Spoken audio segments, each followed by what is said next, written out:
organisera religion som kallar seg kristendom, som hever et størst system, alla möjliga ringar du skal hoppa i jøgnen. Her er en ringur og en annan ringur. Hatta skal du gjera. Du skal vera badnadøptur. Du skal konfirmerast. Du skal genge kyrkju av til. Du skal fara til altar. Det som mæveren her, som får inn og lenge klæven og kapen, som kvita ringen om halsen, han skal leggja hånd og høtti av der. Og du skal signa det, og alt dette her. Men men ongen verur frelstur her. Ikke ein. Det religiositeter til religion, til ikke sann kristendommer. Til et dett skal, innantømt skal. Til kristendommer antikrists. Anti merker at være i møte, etla sida i stegen fyrir, oppfylla til plås her som det sanna burde være. Antikrist, han burde ikke etla være sånn, jo, han i møte Kristi, men tvåst. Han sier seg være Krist, og fyller han seg sted, og folk får fylle honom i stegen for Kristi. Hvis du så hever kyrkjeratningar, særlig katolicismen, men òsne lutherismen, lutherske kyrkjene, lutherske, whatever. Öll høyra til, at det er tryggvinn til føringen, eller at det er okkar religion, et eller annet. Öll er 40%. Öll var badna døpt, öll som kommer mer å si at jeg er framfor en manne. Ikke øynble flest av det. Og det ganger til altars, og at her. Og det fyller til plåse som sånn livande trygg, øyra fylla, og ui tui trøsta de trøsta av det som de hava her, kyrkjene som kyrkjelivet man skal på, det som de nu hava gjørst, og det er jo videre kristen, men det er ikke frelst. Tui fyller til et rum vi en falskar vevn, og som ikke er. Som ikke er.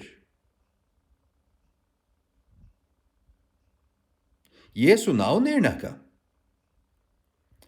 Men det som det kallas sakramenter her, for at utføre sakramenten her, for en rikva av avfløsten falskje, det er han ikke.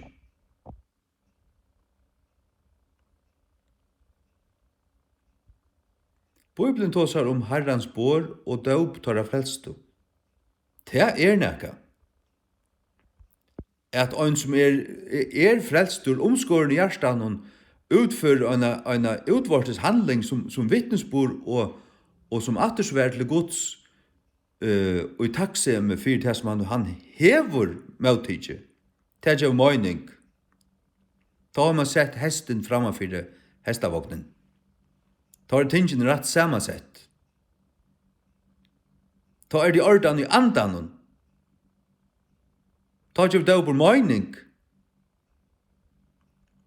Og Herrans bor til at frelst folk brauta et brei og drekka ribena saft og i fagnaie og endurminning til å minnas jo av hvet de øya og hjertan som endurfødt frelst godsbøten.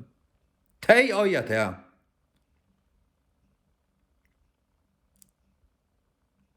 Tu det øya Jesus. Tu det hava Guds anda byggvand i seg. tøy tei endurfødd. Døpur endurføgir ongan der han ongan tøy gjørst. Han en ytre handling som vittnesborder nekka som god hefur gjørst. Ta det hent. Ja. Det gamalt vær at man hei at fer man atter tøyna så var det prestastat. Også i gamla Israel god innsette prestar her at tjena mødvis ser fødsins vegna. Nýja testamentet hevur god ikki innsett prestar. Han hevur innsett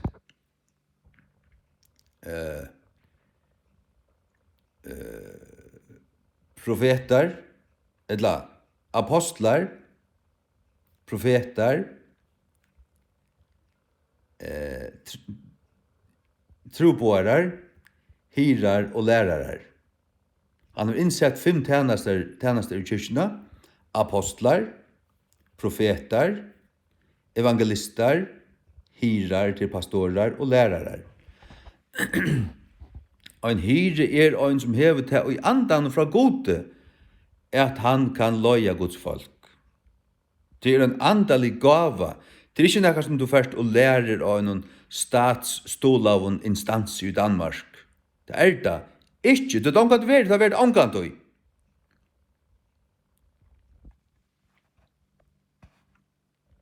Altså vi tar som bibelskan kristendom, ikke statsstoliga religion. Men ikke vært. Det ikke. Det mentan. Det er menta av kristen og en firmyndalig borgare, og at her, og rævlig ordentlige, og fært kyrkje, og alt det der. Det kan ganske gjøre til et bedre menneske, men vil du ikke endur fødder og frelster, så først i helvete jeg lukker alt, du hever synda. Du har fødder og synd, og du hever fullt av synd. Alle mennesker av synda. Tog at alle heva synda, og tøm skorster Guds stort.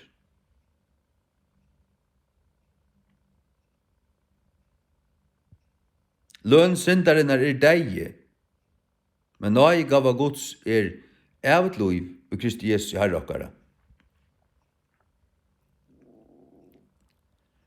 Ja. Tu måst vera frelstur. Sakramentet et katolskt år, og som man forbinder til en prestastat som keisaren Konstantin stånaie.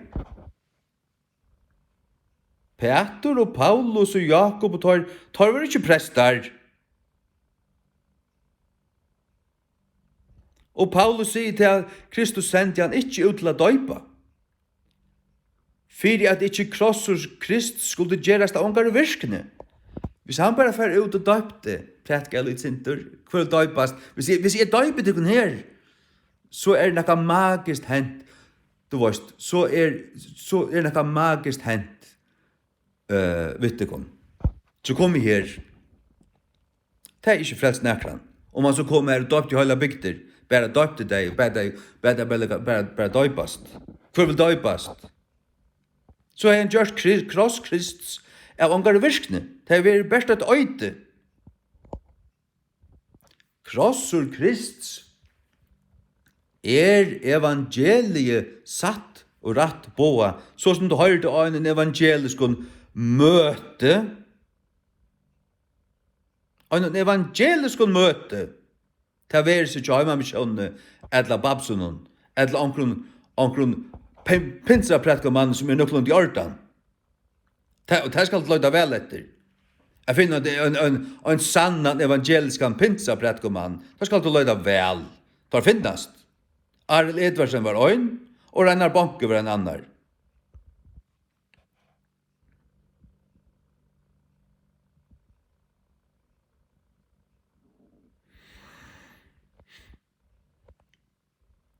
Ja. Og her skal man være her. Du måste ha ljus i tann parsten. Du måste do at prætika til. Og her var andan i der uitui. ta du prætkar til evangeliet, frelse evangeliet. Du måste ha andans ljus iver året, du måste øya det. Det må renna ut fra tøynen anda og hjärsta ta du prætika det. Som det stender i gjerningen av apostlene, Filippus prætika i dømen Krist. Bibelen sier Dale Victor sier han prætika om Jesus og om Krist. King James sier, he preached Christ unto them. Det merker han prætika i dømen Krist. Hvis du prætikar øynum Krist, så han ut her, og du djevur han. Han blir rattur øynum øren menneska, djøgnun te. Det himmel hvor jeg måner at høy.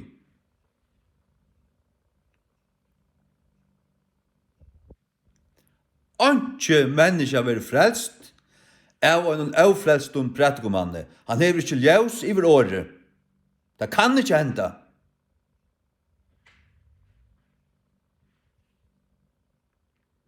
Og anke menneske nekrande bliv frelst av en sakramente. Du sakramenter finnast ikke.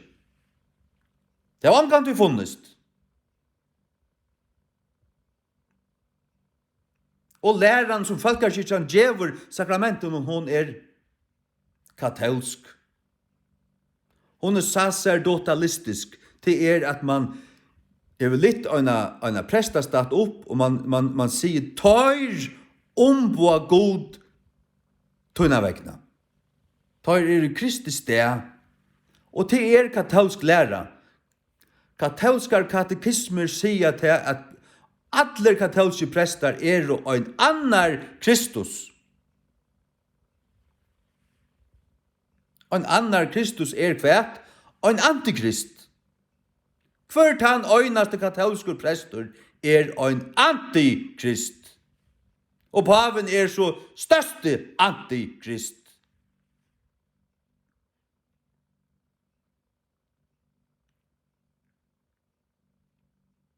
Og det spurninger om hva lutherske prestar jeg vet ikke hva det Lutherska kyrkjan, hon snaddar, hon sitter nøsten om det Rom, møyre. Og lengst sen underskriva et konkordat vi Rom, i 92, eller hva det var, at måneder mellom lutherske kyrkjene og katolisismene utvask, utjavna her. Jeg så vidt at det ønsker å snakke om. Trent Røye luste i 20 år skriva en lenga bok og luste forbannelse i kvant han som sier til at frelse av nøye vi trygg utan sakramenter, utan gjerningar, utan prestar.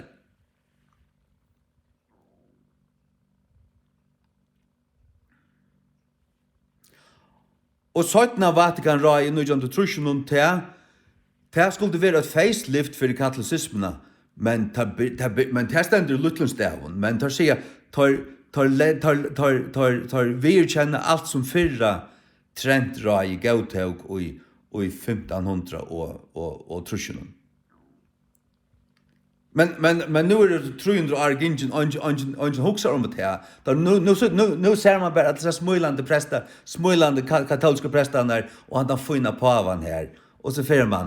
Men fer å les hva der skriver i fyrra ranen, i Trent, og i 1500 trus. Det er løse forbannelse i øyne kvann, som ikke tror av sakramenter, men tror at trygg øyne av løyne. Tror at øynfølt trygg av fullgjørda verk Jesu Kristus av Golgata krosset frelser. Utan omnekran prest.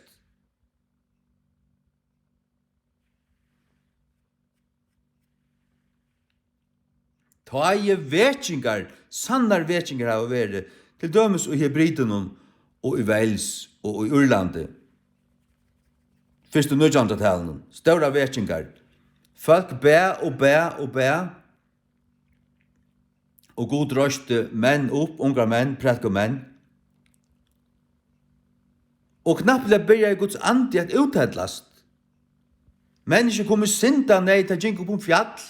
Knapplega kom Guds andi i deg, ta kommer synda nei. og menn satt inn i barren og drukko, og tar kunst drekka mer. Da ble jeg tror. Og så var kåle min og arbeidere, jeg ble bare alt frelst, og hestene og det hestene som de brukte til at arbeide for seg, skilte det ikke mer. Det var derfor at hos øvelse.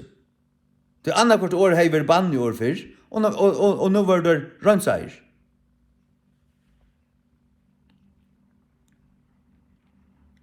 Ange prester, nekka som helst. Evangeliet og bøn om Guds uthetling av hans anda. Og Gud gjør det til suverent. Men mennesker blir frelst. De blir endrefødt, de blir endrefødt. Ja, og igjen var det ikke at kyrkjefolk bei døpt og kom mer i, jo, fullstendig han, akkurat som tidligere. Men jeg var endrefødt. For å teka sammen om, for å nevne det atter, for å sige, for å understryke mot poeng til det, at såkallar kristendaumer, som ikke frelser, men sier seg frelsa, og sier seg kunne djeva av et lov og frelse, vi pressens hånd og pressligere handling, men det ikke hender, men det hender søttene, tja tøymen som det hender tja, utanfor kyrkjena. Her tannkyrkjan, antikristkyrkja.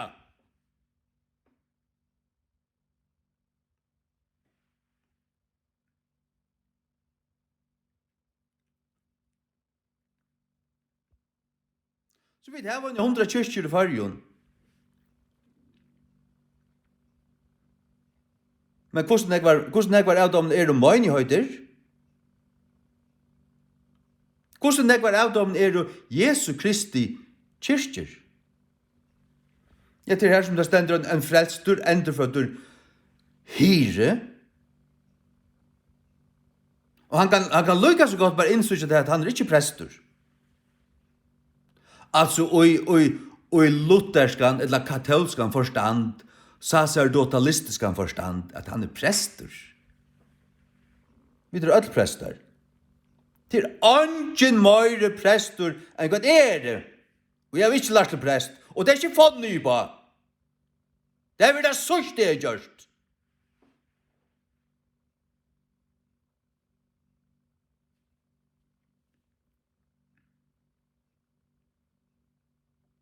Vi kongar og prestar i for gode. Så vi til og i andanon. Og er det ikke i gode og i for gode i andanon, så er det slett ikke. Ikke Guds egen Guds her. Hva folk kan kalla det, hva du heldur vera til og til tekkun, og hva du har lært til, og hva for prekt du hever, hva skøyna det vet du.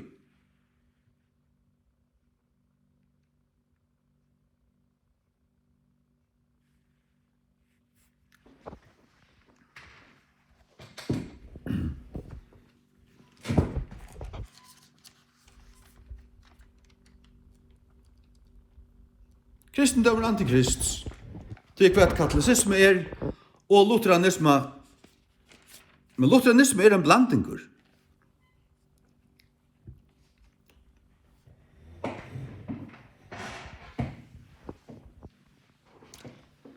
Egentlig, ja.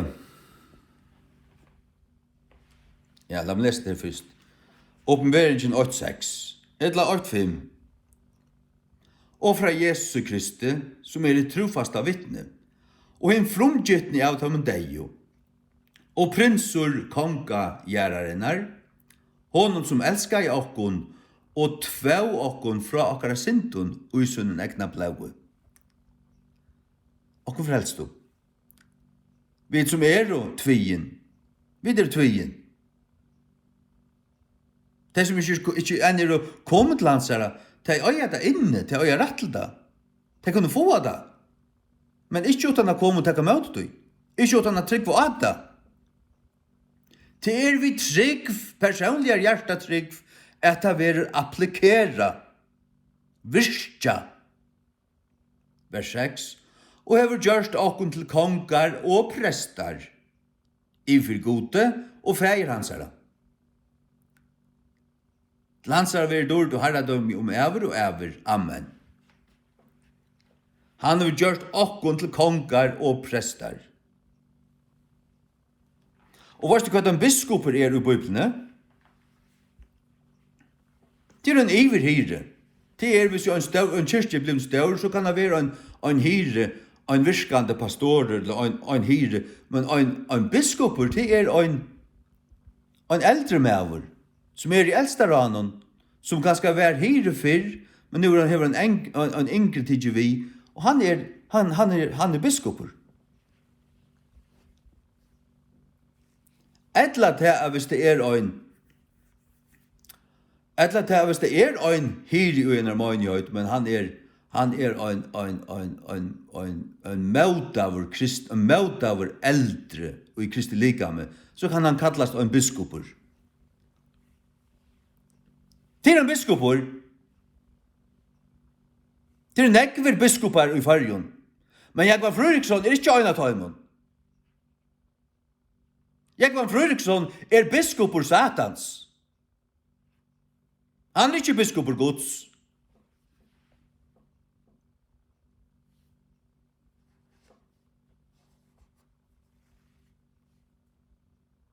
Og hyre ikke god er han så lengt være forbrentaren så. For de sier det akkurat som det er.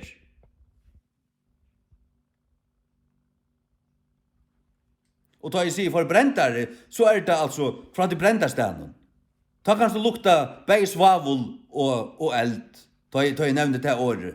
Det er akkurat det som møyne.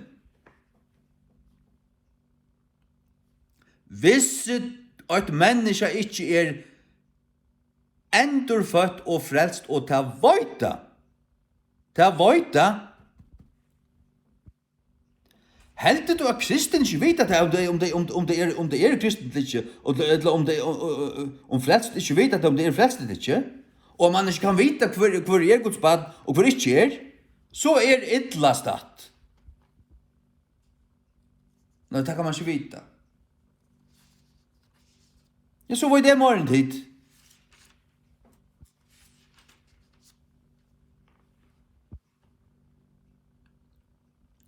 Første Johannes brev 5:13. Hese ting har vi skriva tikkun som tryggva av navn Guds sonar. Tid med a vita, tid heva evet liv, og tid med a tryggva av navn Guds sonar. Vi som kjenner og øya Jesus Krist, vi vita til at vi heva evet liv. Her har vi enda hørt og veit om nekv innenfor heimamisjonene som sier til henne, man kan ikke vite ordentlig. Så hvis de utvikler frelst så.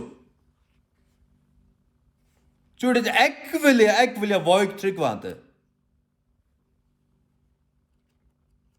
Så kjenner det ikke hva det er øya.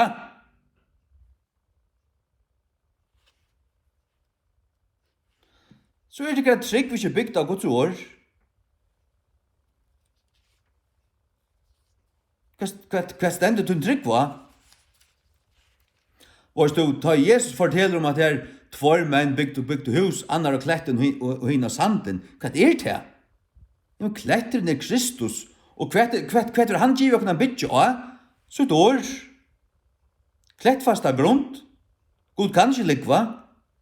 Han er givet av King James-bibelna.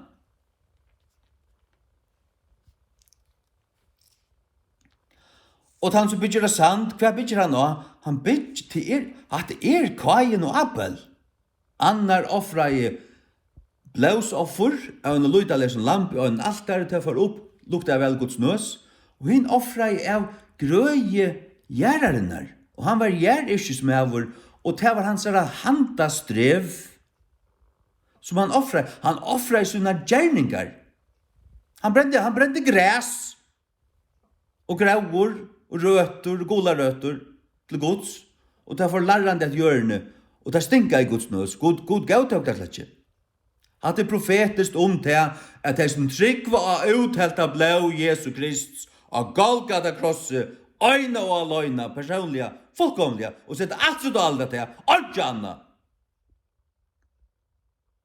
De som god gavtekur. De en gaur enge for gode. De som setter sitt alit av kyrkjena, prest, bisp, badnadøp, kommersjon og alt det der. De stinker Guds nøs. De fer i helvete. Oansett hvordan gav de kunne gjøre seg annars. De kunne være beste borgare og i bøynon. Betre enn ekka beheiare. Og stadigvæk det endurfødd, så hanket har synd i vidøymon. Du ødel heva synda, øysene to.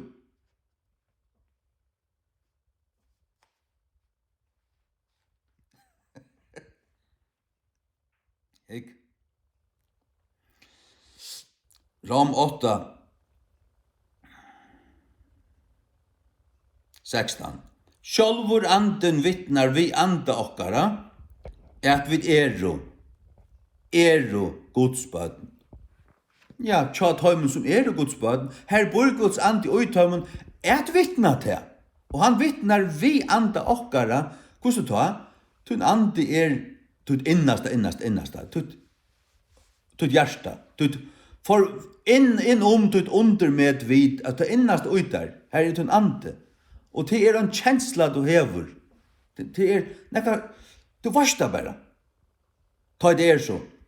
Og anden vittnar ui tøynen innasta. Du det Guds bad. Så du det. Og det lytter til møter til. Det blir vi sjálv tjattnan ui der, og det det det. Og det støyrer. Og så får vi bo fra Guds ord at endurna jokkara hoa og ikkje ganga etter kjøtene, men etter andanen til det som vi nu gjør til. Så skal du ganga etter tøy. Og så gjør vi det. Tu måst bliva frelstur. Tu. Og det er du ikkje av nekrare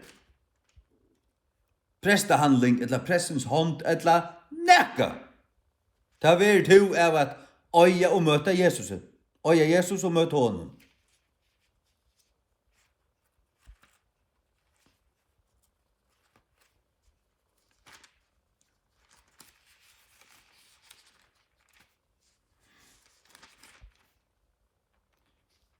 Johannes 3:3. Sannliga sier, han sverre og sier vi, han sannliga sier til her, utan av mevor veri endurfødder. Kan han ikke sjå kongadømme Guds? Han kan ikke sjå det. Måste være endurfødder. Born again. Endurfødder. Til det som vi snakker om, til antenøyder. Og til varst du. Og ta sast at der, og du varst det. Men løyte du av til en kyrkjelemmerskap og alt det, og så hever du erstattet det sanna ved noen falskun, så det falskt. Men ganger du i kyrkje og øye Jesus og frelstur, så kan si at det hva det blåst til. Det blåst du annakvart av en evangelisk møte, eller har man kjøtt av sjalvån. Du er stått bibellesende og beande mennesker som har bøkt under knø og trost velge av Jesus og av levende samfunnet ved han. Så mye var det.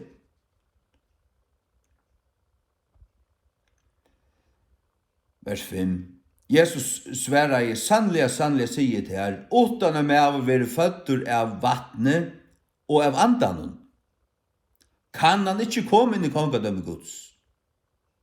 Det som født av kjøtten kjøtt, og det som født av andanen ande. Å være føtter av vattnet, det ikke tog at man vil endurføtter og i døpe. Man vil ikke endurføtter og i døpe. Peter prætiker til Cornelius i høytninge, og i gjerningen av apostlene Tudjo, og de ble frelst, Arne fikk døpt deg. Han undreist. Anden fettla at de men han tala i året, så de tro og de hørte, de tro årene, og de fikk livande trygg av årene, og anden fettla at deg. Og han sier, ja, hvor kan du sitte om vattnet? vattnet. Och så döpte han det attarna. Tog att de var frälst. Kvärt är så vaska dig. Frälsan vaska i dig. Vattnet var ett symbol. Och det säger Guds ord. Efter endeføingen som vaskar. Og her brøyter Dahl til et bæ. Titus. Eller hvordan det han ommårer det på ankra måte. Ja, han kallar det et bæ. Et bæ. Så sagt du døpsfonten fyr der, og hatt bæje. Hatt Guds bæ, ta presteren bæjar baden, så det endefødt. Så alt endefødt. Alt Guds bøtt, men ingen Bare det som du av sånn frelst, du av sånn frelst. Og det ikke alle baden døpte. Lengt fra tog.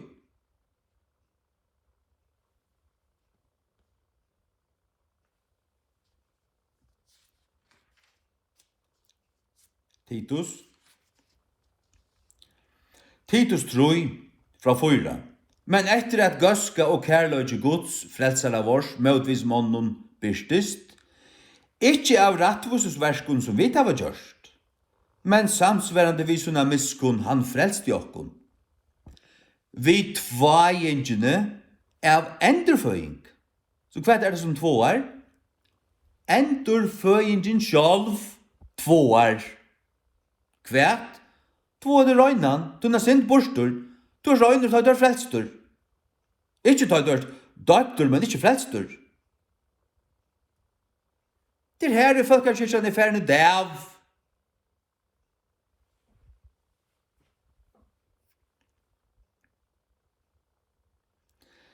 Vi tvajingen av endurføying og endurnudjan av halga andanen.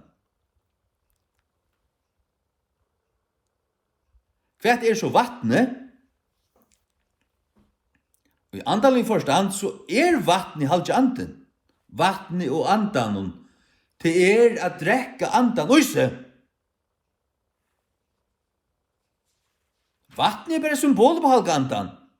Vattnet ikke halga anden. Så presteren halgar vattnet, at høylagt vatten, ikke drekka det. Stod du veskomna. Så han ikke smøyder høylagt vatten. Ikke i Nya Testamentet som heter høylagt vatten.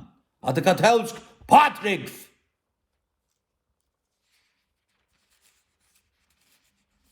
Det som trykker at lesen her, det du vittløyt, det du vilst. Det stander i Antikrist trygg, ikke i Jesu Kristi trygg. Og det dår ikke til at øynest av bette.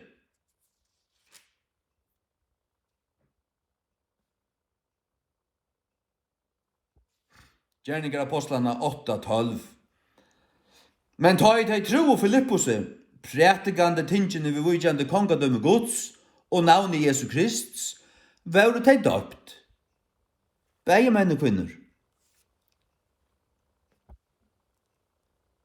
Kvært, altså Filippus får om til Samario. Og Samario stavur teg om til trunne. Tar sende om han 17 i kapittel 19 så fer da point at han så fer Johannes og Peter om han og lägger hender av deg. Kvært åtte det unge bøtten i Samario.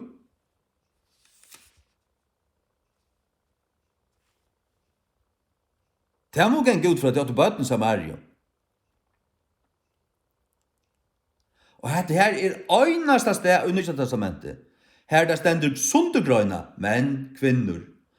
Ankerstande leser du leser tverr, det tror jeg for hushald. Og det stender bare opp til gjetingar. Men her stender det ikke opp til gjetingar. Her stender det menn og kvinner. Og bøten stender ikke.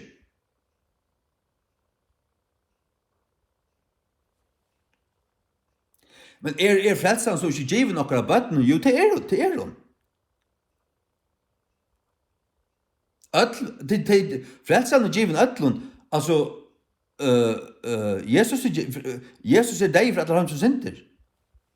Men det er han som tror, som kan være doktor. Og da tror han ikke for det.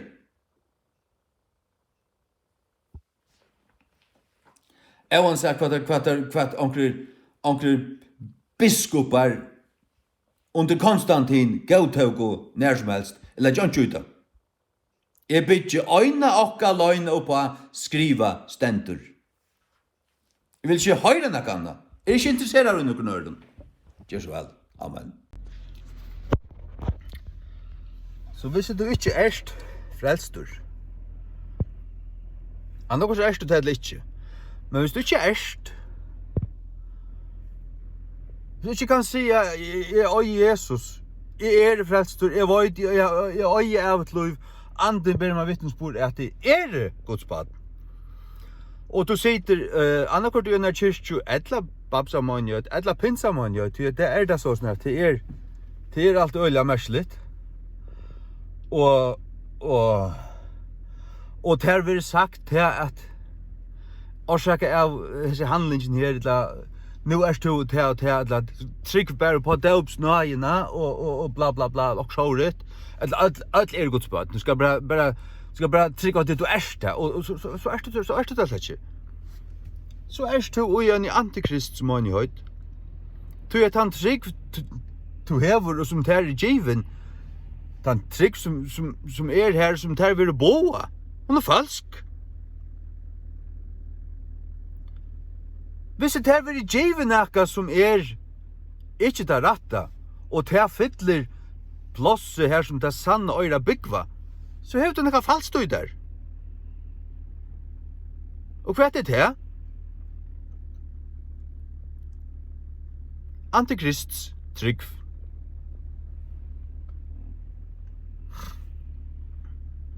Onki kan erstatta, onki kan komme stegin fyrir, sanna frelso. Sanna trygg. Onki. Alls onki. Du måste være endurfødder. Amen. Kvoi antikrists? Det er jo så ekkert helt, va? Ja, men det knudist det at du i fyrsta som sier. Det som kommer inn og fyller det steg som det sanna øyra vera, men som ikke er satt. Det er i stegen for det. Det sitter i stegen for det. Og hvordan kommer det i stegen for det? Jo, så er det grunn til et lov tåsar om en annan krist, eller en annan gledebåskap, om en annan gledebåskap, en annan Jesus, og en annan anda. En annan anda.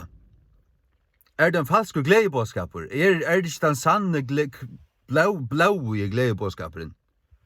Er det ikke sånn omvending og endurføying, altså så at alt sutja det, og alt vita det, og det er det og ikke anna, og ikke falskt sett i stegen, det er det som vi halta fram og pratika. Så er det falskt. Og er nekkar andi her, nekkar hever nekkar anda, så er det falskt, så er det en annan andi. Og være en Jesus på over her, så er det en annan Jesus. Det er ikke den sanne. Så her så tror jeg tingene henger saman. Så antikrist kyrkja er nekkar anti her, så er det en som vi sier nummer 4, en religiøse demoner. En religiøse demoner. Og det skal nok suttja. At de som ikke tåler det her, den bådskapen som er, det som er sier det kunne jo, de blir rævliga grom. Ordentliga. Og hva er det her? Nå har jeg hatt en ante. De er bunden av en anda, en demon. Jeg sier ikke det enda pyrst å ha en uisar, men de er bunden til det var tro, en falskare boan. Det er tro av prestastat og sakramenter til fullstendig av bibelst. Det er katolst. Det er katolst. Og katolska kyrkjan, det er antikrist kyrkja. Og dette vi reformasjonene er slett ikke. Altså, det er godt at det henter. Det er godt at vi ikke er katolikk, eller land ikke katolsk, at det er flere at det er luthersk, men altså, det er Lutheranisme katolicisme light. Og lutheranisme en døtter tja skotskirkene. Det ikke sanne kristendommer før du hever den sanna substansen, frelsene. Ikke minne enn det. Og det hever heimamisjonen som finner fæter i, men stand enn vi øren bøynen i folkekirkene. Jeg vet ikke ordentlig. Og så kan du stå at ja, frelst tryggvande folk, men som neste løt du to som prest og sakramenter og badnantøpen og døpsnøyene, men ta øya frelsevittnesboren og frelsene. Ta tryggva tvøymel læren. Hesa lærerne ikke boar sannar. Andre fra Satan og hinne fra gode. Han som fra Satan til kyrkjene lærer. Og når på helvete. Det måste du bare tenke der av, altså. Hon fullständigt falsk.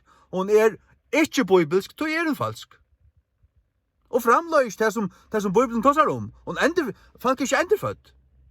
Men halta seg vera, og få at høyre til og at det så sitter det her som noe tøm, innan tøm, høym og skøl. Guds ande bor i sjødommen.